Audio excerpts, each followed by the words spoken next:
Hey guys, it's me, Ace. Over to you guys. We talk to you guys our next two nations in the World Cup, guys, seventh and eighth respectively, and that is Spain and Serbia. Now we're gonna start with Spain first because I want to give respect to Spain. And they got the job done. Their game actually ended earlier than Serbia did, and we'll get to Serbia in a bit because I'm absolutely astonished what Serbia just did. But let's start with Spain first. Spain, Spain, Spain. I really feel like this nation of Spain and Luis Enrique has done a great job with this national team. And I believe they were probably one of the more underrated nations of the Euros. You look at the fact they reached the semifinals, and to be honest with you, they should have made the final because, in my opinion, they played better than Italy, and they only lost via the penalties. And penalties more often than not, it's usually lotteries. You know, and the fact that they came back and did it amazingly. They won against Georgia 4-0, won against Kosovo 2-0 on the road, then they won against Greece on the road, and they won 1-0 today. Spain just know how to get results. And for Sweden in particular, this must be devastating for them because they were in pole position to qualify directly after picking up that big win, after picking up that win against Spain. All they needed to do was to beat Georgia on the road and get a draw against Spain. Even a draw would have been sufficient enough, and they couldn't even beat Georgia on the road. I mean, that's just sad. How do you lose to Georgia? I can understand Greece because Greece is still somewhat respectable, and to be fair, Greece did give a good game to Spain and Sweden. But Georgia, are you kidding me, man? Are you kidding me? And that is just very sad to see what Sweden just did there.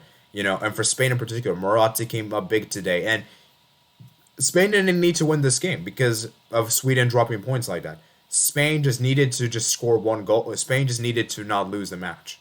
And Morata saved them in the 87th minute. He scored a very decisive goal, a beautiful goal indeed. Actually, it was 86th minute. And for Spain in particular, I think Luis Enrique has done a great job with this team because I think if you look at the possession, the way they play, I think Spain plays beautiful football. I think the passing they have is very good. Unai Simon, he's been great in goalkeeper. Paul Torres, Emerick Laporte, Alba, Azpilicueta. You got Gavi, who's been impressive. Busquets, Carlos Soler. I just think that the problem with Spain is the attack. That's my biggest concern with Spain, in that they need to fix that attack because that attack is not consistent enough. And if they can get that attack to be consistent on a daily basis, then I think they could really cause a lot of teams issues in that World Cup. Because for me, that's what we're going to really like. And you add Ansu Fati to this team, it could make a huge difference because we've been seeing how good Ansu Fati has been for Barcelona. So Spain enough the group with 6 wins, 1 draw, 1 loss. I think the draw they had was against Greece at home, and then the loss they had was against Sweden. And for Sweden in particular, man, you lost 3 games in this group. You really shouldn't be losing to Georgia. And had they had won that match, that would have put them on 18 points, and then they would just have needed to get a draw from today. And even if they did win that match, they would have still got second. So for Spain in particular, man, a great accomplishment day for Luis Enrique. Great achievement. I'm really curious to see how Spain will do in that World Cup 2020. As for Sweden, I still think they'll have a good chance to qualify via the playoffs. So, for Spain in particular, man, it was a great win indeed. So now with Spain out of the way, let's go ahead and discuss about Serbia. Serbia. What an accomplishment this is. To go to Portugal, the Euro 2016 winners, and freaking outplay them at their stadium and pick up a victory. Because remember, guys, Serbia needed to win this match to directly qualify. And the fact that Serbia did it against all the odds is quite stunning. It is quite remarkable, guys. And I didn't predict this. I predicted Portugal and Serbia to end in a stalemate. I think I predicted a stalemate for this one. And Portugal just needed a draw.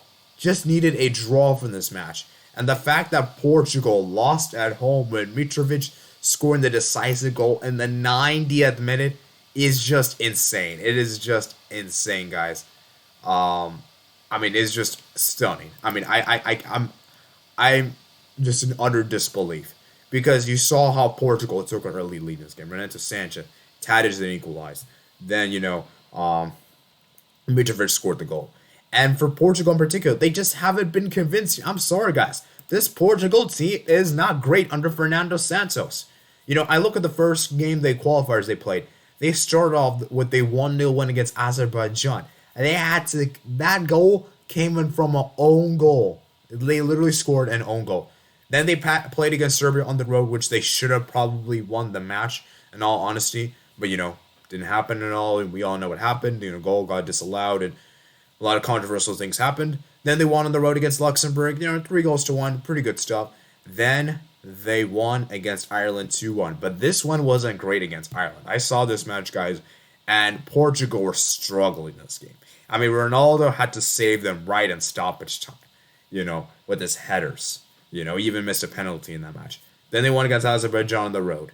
Then they followed with a big 5-0 win against Luxembourg. And you know where the alarm bells began? When they drew to Ireland on the road. And honestly, man, when they drew to Ireland on the road and with Pepe getting that red card, it looked really bad. But they were still in pole position because they just needed a draw from this match against Serbia. And they freaking lost at home, guys. And for Portugal in particular, let's be real, guys. Let's be, with all due respect to the other nations in the playoffs, Portugal will probably still make the World Cup just because of the quality they have on their team. But I'm being serious right now that this team isn't World Cup contenders. It's not going to win a World Cup. I don't understand why there's people believing this team will win a World Cup under Fernando Santos. Now, a different manager, then I could maybe somewhat understand. But under Fernando Santos, this guy is way too defensive-minded. This guy is way too defensive-minded as a manager. And you've been seeing how this Portugal team have been. You look at the Euros they just had this year. They they won the opening game against Hungary 3-0, but they scored their goals very late in the match, and Renato Sanchez changed the game. Then they lost to Germany with having Gosens having a masterclass. Then they drew against France, just scoring by 2 penalties. And then they lost against Belgium in a game which they probably shouldn't have lost because they were the better team. Portugal have been very unconvincing. I'm sorry, guys. This is way too good of a team. They shouldn't be losing these kind of games. They shouldn't be drawing to these kind of games. You have Cristiano Ronaldo. You have Bruno Fernandes, Renato Sanchez, Pepe, Andre Silva, João Felix, Rafa Silva, Paulinho, Bernardo Silva. The list goes on and on. It's too good of a team. And the fact that they're losing to Serbia, and we got to give them all a ton of respect. Obviously, I have to give Serbia a ton of respect for this accomplishment. But at the same time, Portugal should be ashamed of themselves. They should be. And I look at this team that Serbia have. Rakovic was good in goal. Then you have Kostic, a very good player. Milinkovic, Savic. You have Tadic, Valovic. And then you have Luka Jovic. Mitrovic. It's a decent team, but it's not that great. And the fact that Serbia topped this group with 6 wins and 2 draws, didn't even lose a match, is quite remarkable. They didn't even lose a match, guys. And they drew against Ireland on the road. Serbia, got to give them a ton of credit. You have to give them a ton of credit for not even losing to Portugal. And this was one of the rare occasions where I actually got the prediction wrong. Because I actually predicted Portugal to top the group. Only for Serbia to do it in the last minute. So, congratulations, Serbia, man. I am very proud of you guys. You guys did deserve to win the match. You guys played a lot better than Portugal did. 58% possession, 42. Outplayed them passes-wise, even had better pass accuracy. You guys were more up for it, and you guys deserved to win this game, and that is an incredible achievement. I'm not sure why Google is messing up with the score lines, but it is Mitrovic that scored the decisive goal. So that's pretty much it for today, guys. Just want to give my quick reaction to both these nations qualifying, Serbia and Spain. Let me go ahead and give a quick recap of where I think they'll land. I think Spain will probably get at least, I'm going to say quarters should be their minimum. As for Serbia, let me see their FIFA rankings. I gotta see this real quick. I think Serbia, I would say probably they should at least try to make the round of 16. But it's gonna be difficult because let's see where they are in the table. So Serbia, they're 25th. So I think that's gonna be around pot 4-ish. So I think that's gonna be difficult. I think they're gonna go out in the group stage, to be honest with you guys. It's going to be difficult. But I'm going to say round of 16 at the most, but I'm most likely going to say they'll go on the round of 16, group stage. So that's it pretty much for today, guys. So I just want to give you guys my quick thoughts and all that. Make sure you guys check out me. My adult has listed in the description below. Make sure you guys comment, like, and subscribe. And I'll see you guys later. Peace out.